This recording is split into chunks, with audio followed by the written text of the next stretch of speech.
Hello students, welcome back to my channel SST by Shweta. Yes students, today we are studying class 8 chapter 3 history. Yes, ruling the countryside, the chapter name. Okay बेटा, in previous videos हमने जो discuss किया था Indigo के बारे में, crops for Europe ने हमसे कौन सी क्रॉप जो है कल्टीवेट करवाई, तो इंडिगो था उसमें से। अब इसमें हम देखते हैं कि why the demand for Indian Indigo की डिमांड इतना क्यों थी। Why the demand for Indian Indigo, क्यों भाई इंडिगो की ही डिमांड क्यों ज़्यादा थी। एक तो क्या था कि by the 30th century Indian indigo was being used by cloth manufacturer in Italy में, फ्रांस में, ब्रिटेन में। क्लॉथ डाई करने के लिए इसको लिया जाता था इन कंट्रीज़ में। But the price of indigo was very high, और इंडिगो के प्राइस बाकी जो इंडिगो थी और कंट्रीज़ की, उनके जो प्राइस थे वो काफ़ी हाई थे। European cloth manufacturer therefore had to depend on another plant. एक और उन्होंने प्लांट की खोज की, एक और डिस्कवरी की, क्योंकि ये जो इंडिगो था ये काफ़ी एक्सपेंसिव पड़ता था और ब्लू कलर के लिए यूज करना ही पड़ता था। तो उन्होंने यूरोपियन क्लॉथ मैन्युफैक्चरर जो थे उन्होंने एक और खोज की, इसको बॉड कहा गया, लेकिन वो जो है वायलेट कलर बनाता था।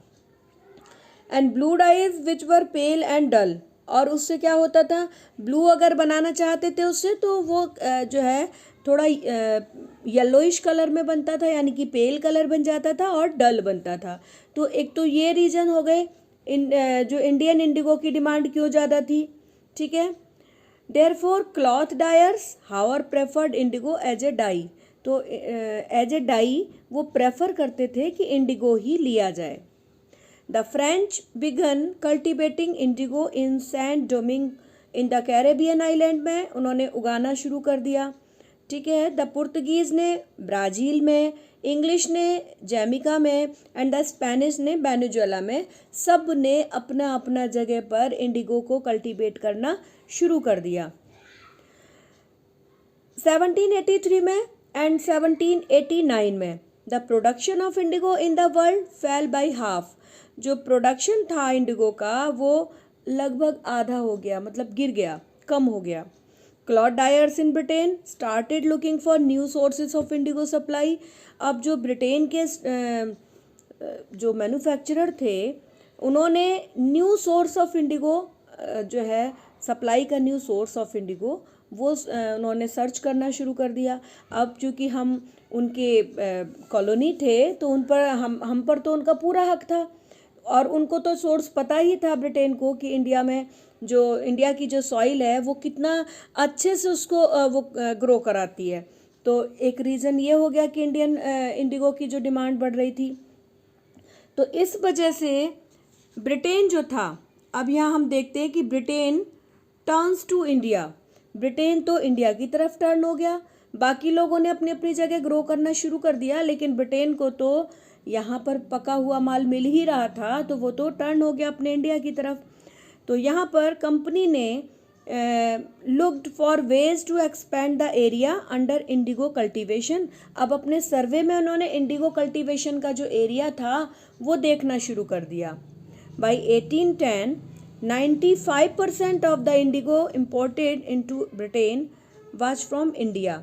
95% तक जो इंडिगो था ब्रिटेन में कलरिंग के लिए लिया जाता था, डाई के लिए लिया जाता था, वो इंडिया से ही लिया जाता था।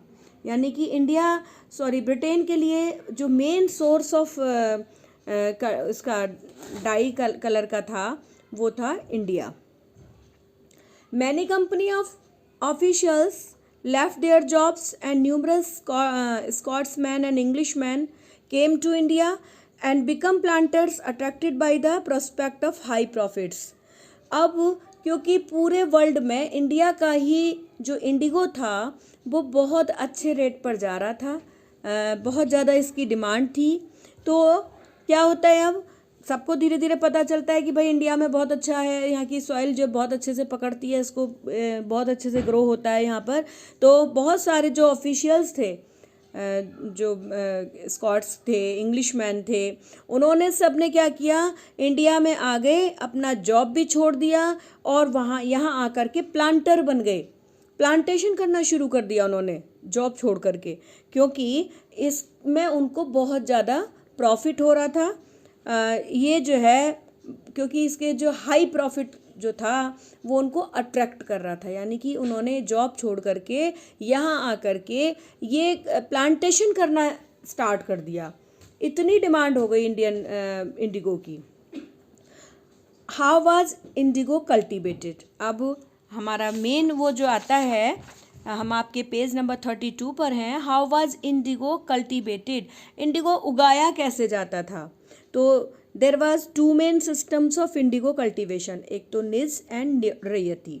एक निज था और एक रैयती था। यहाँ 2 कल्टीवेशन के, बेटा यहाँ पर ये क्वेश्चन भी बनाया जा सकता है, हाउ वाज इंडिगो कल्टीवेटेड, ये क्वेश्चन है और इसका आंसर भी है, देर आर 2 मेन सिस्टम्स।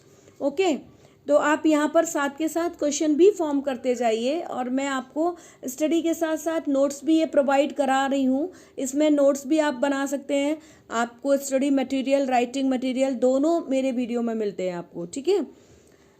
तो ये आप देख रहे हैं ना कैसे कल्टीवेशन हो रहा है। ये इतना इस तरह का प्लांट होता है इंडिगो का। तो हमारे जो फार्मर थे वो बहुत ही अच्छे से, देखो इसको, यस, ये हमारे जो फार्मर हैं ये इसको क्या कर रहे हैं, इसकी यहाँ पर हार्वेस्टिंग हो रही है। यहाँ हार्वेस्टिंग के बाद अब इसको ले जाया जाएगा फैक्ट्रीज़ में। तो यहाँ पर इसकी फैक्ट्री बनाई है, यस, ये देखिए, ये इंडिगो की फैक्ट्री है, ये दिख रहा है आपकी बुक में ही है, ये इंडिगो की फैक्ट्री आपका फिगर 10 पर, ठीक है। यहाँ पर भी आप देख सकते हैं और इसमें भी देख सकते हैं, आपकी इंडिगो की फैक्ट्री है ये। तो यहाँ पर देख रहे हैं ना किस तरह का आपको दिख रहा है।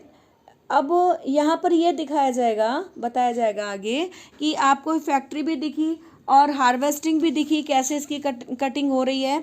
जो हमारे फार्मर्स हैं वो लगे हुए हैं, यानी कि बहुत ज़्यादा ये लेबोरियस है, बहुत ज़्यादा मेहनत का काम है। और इतने मेहनत के काम पर हमारे पीजेंट को, इंडियन पीजेंट को मिलता कुछ भी नहीं था, ठीक है। वो डेप ट्रैप में फंसते चले जा रहे थे, लोन लेते थे फिर फंस जाते थे उसमें।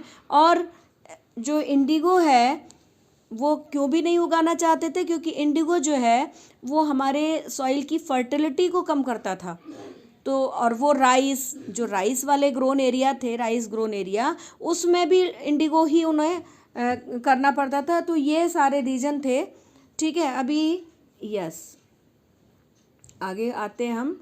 निज कल्टीवेशन एंड प्रॉब्लम्स। निज कल्टीवेशन क्या था और इसकी प्रॉब्लम्स क्या थी? तो निज कल्टीवेशन था, planter produced Indigo in lands that he directly control. एक तो ये था, निज कल्टीवेशन था, प्लांटर जो थे वो डायरेक्टली कंट्रोल करते थे उस जगह को जहाँ पर इंडिगो प्रोड्यूस किया जाता था। The planters found it difficult to expand the area under nij cultivation. Planters जो थे अपना खुद का एरिया खुद का एक्सपेंड करके और उसमें लेबर हायर करके और उसमें जो है वो प्लांट करते थे, ग्रो करते थे, ठीक है। Indigo could be cultivated only on fertile land which were all already densely populated. मैंने आपको बताया कि इंडिगो जो है वो फर्टाइल लैंड में ही उगाई जाती थी, मतलब उपजाऊ भूमि में। और उपजाऊ भूमि जो थी वो पहले से ही कम थी और डेंसली पॉपुलेटेड भी थी। बंगाल का इलाका ये डेंसली पॉपुलेटेड था, तो ये पहले से ही बहुत ज़्यादा यहाँ पर पॉपुलेशन थी। अब जितनी ज़्यादा पॉपुलेशन होगी जिस जगह पर, भाई वहाँ पर इंडिगो कोई क्यों उगाएगा? क्योंकि इंडिगो क्या थी, ये कॉमर्शियल थी, ठीक है, बिजनेस पर्पज से इसको एक्सपोर्ट किया जाता था इंडिया से, ठीक है। और लेकिन भाई हमें ग्रेन चाहिए, इतनी जो हमारी डेंस पॉपुलेशन थी उसको खाने के लिए ग्रेन चाहिए, अनाज चाहिए, गेहूं चाहिए, चावल चाहिए। उधर तो चावल उगाया जाता था बंगाल में, तो राइस ग्रोन एरिया था सारा, तो वहाँ पर राइस उगाने की जगह ये प्लांटर्स उगवाते थे क्या, Indigo. A large plantation required large number of labor at a time when peasants were usually busy with their rice cultivation. अब इसको जैसा मैंने अभी इसकी पिक्चर दिखाया ना, तो इसमें बहुत ज़्यादा लेबर की भी ज़रूरत होती थी, ठीक है, लेबर बहुत ज़्यादा चाहिए थी और बहुत ज़्यादा टाइम के लिए चाहिए थी, यानी कि पीजेंट को ऑल टाइम इसमें बिजी रहना पड़ता था, क्योंकि ये बहुत ही लेबर एब्जॉर्बिंग जो कल्टीवेशन था, ठीक है, बहुत लेबर ऑब्जर्विंग क्रॉप थी।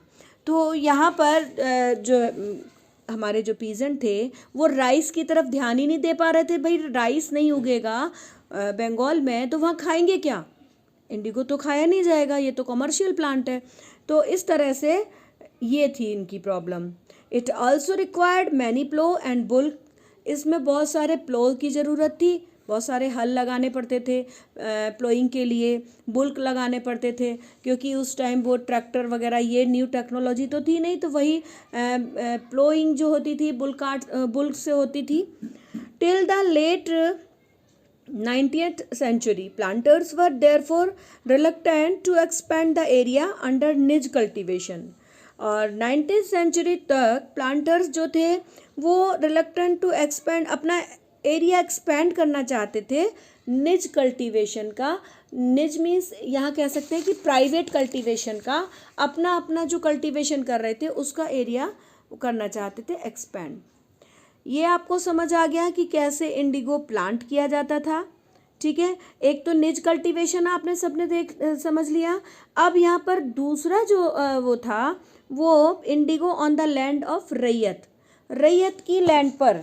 रैयत यहाँ कह सकते हैं कि यहाँ पर एक ब्लेज होता है, ब्लेज हेडमैन, और ब्लेज हेडमैन को मतलब पूरे ब्लेज का वो रिप्रेजेंटेटिव बन करके उस ब्लेज का पूरा कॉन्ट्रैक्ट करता था प्लांटर से, प्लांटेशन वर्कर्स प्लांटर से, कि उस ब्लेज में उनको इतना प्रोड्यूस करके देना है इंडिगो, ठीक है। तो यहाँ पर ये है लैंड ऑफ रैयत।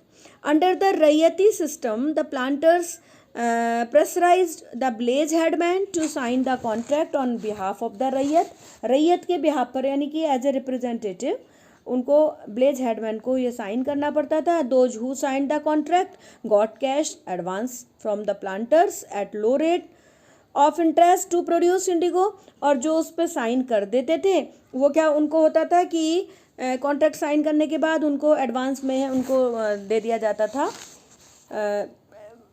कैश दे दिया जाता था, मतलब उनको मनी प्रोवाइड करा दिया जाता था, ठीक है। वो क्यों कराया जाता था, क्योंकि वो कल्टीवेशन स्टार्ट कर दें, एडवांस में ही दे दिया जाता था।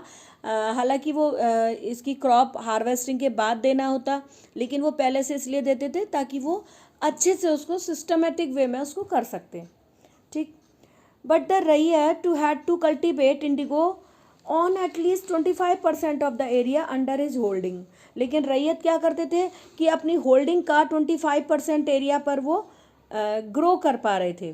When the crop was delivered to the planter after the harvest, a new loan was given to the रैयत and the cycle started all over। तो यानी कि एक क्रॉप के लिए फर्स्ट उन्होंने एडवांस में दे दिया लोन, वहाँ से वो क्रॉप हुई, उसके बाद हार्वेस्ट किया गया, क्रॉप की कटिंग हुई, क्रॉप उनको हैंड ओवर कर दी गई, किसको, उसको प्लांटर के लिए। और जैसे ही प्लांटर अगली फसल के लिए फिर एडवांस लोन दे दिया, यानी कि वो तो लोन में ही रहते थे बेचारे। तो साइकिल जो था स्टार्टेड ऑल ओवर, चलता ही रहता था उनका जो डेप्थ का जो है, डेप्थ ट्रैप कह सकते हो, डेप्थ साइकिल कह सकते हो उसको। The price provided to the peasant for the indigo they produced was very low and the cycle of loan never ended, यानी कि जो उनका साइकिल ऑफ लोन था वो नेवर एंडेड, कभी ख़त्म ना होने वाला, ऐसा उनका डेप्ट साइकिल, लोन साइकिल ये चलता रहता था। Indigo also exhaust the soil rapidly, इसके अलावा दूसरी क्या इसके अंदर बुराई थी इंडिगो के में, कि इंडिगो जो है इसकी जो रूट्स होती थी वो रूट्स काफ़ी अंदर तक होती थी और वो जल्दी से सॉइल की सारी फर्टिलिटी को एग्जॉस्ट कर लेती थी। After an indigo harvest the land could not be sown with rice, और एक बार इंडिगो उगाने के बाद में उस लैंड एरिया पर राइस नहीं उगाया जा सकता था, क्योंकि राइस को जो फर्टिलिटी चाहिए वो इंडिगो पहले ही एग्जॉस्ट कर चुका होता था।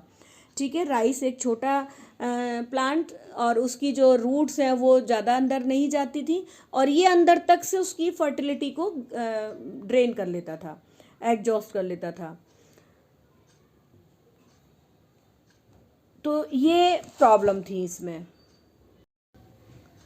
तो बेटा अभी आपको यहाँ तक इसमें सब समझ में आ गया। अभी हमारा इसका एक पार्ट और रहता है जो मैं नेक्स्ट वीडियो में आपको सेंड करने वाली हूँ। ओके।